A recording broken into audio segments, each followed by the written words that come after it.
রবীন্দ্রনাথ ঠাকুর। আমি ভিক্ষা করে ফিরতেছিলেম গ্রামের পথে পথে, তুমি তখন চলেছিলে তোমার স্বর্ণরথে। অপূর্ব এক স্বপ্ন সম লাগতেছিল চোখে মম। কি বিচিত্র শোভা তোমার, কি বিচিত্র সাজ। আমি মনে ভাবতেছিলাম এ কোন মহারাজ, আজি শুভক্ষণে রাত পোহালো।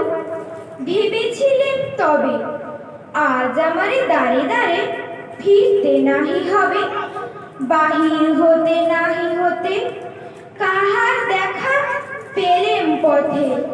চলিতে রথ ধনধান্য ছড়াবে দুই ধারে, মুঠা মুঠা কুড়িয়ে নেব নেব ভারে ভারে।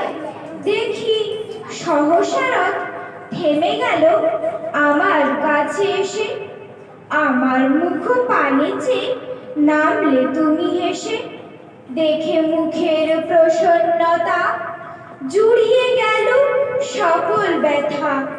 হেন কালে কিসের লাগি তুমি অকস্মাৎ আমায় কিছু দাও গো বলে বাড়িয়ে দিলে হাত।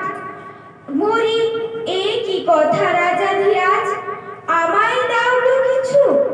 শুনে ক্ষণকালের তরে রইনু মাথা নিচু। তোমার কি বা অভাব আছে ভিখারি ভিক্ষুকের কাছে, এ কেবল কৌতুকের বশে আমায় প্রবঞ্চনা।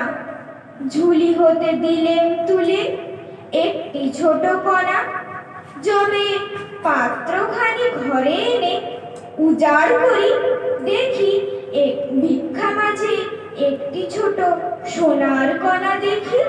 দিলেম জারাজ ভিখারিরে, স্বর্ণ হয়ে এলো ফিরে।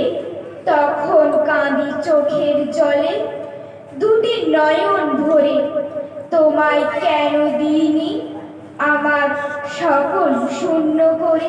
ধন্যবাদ।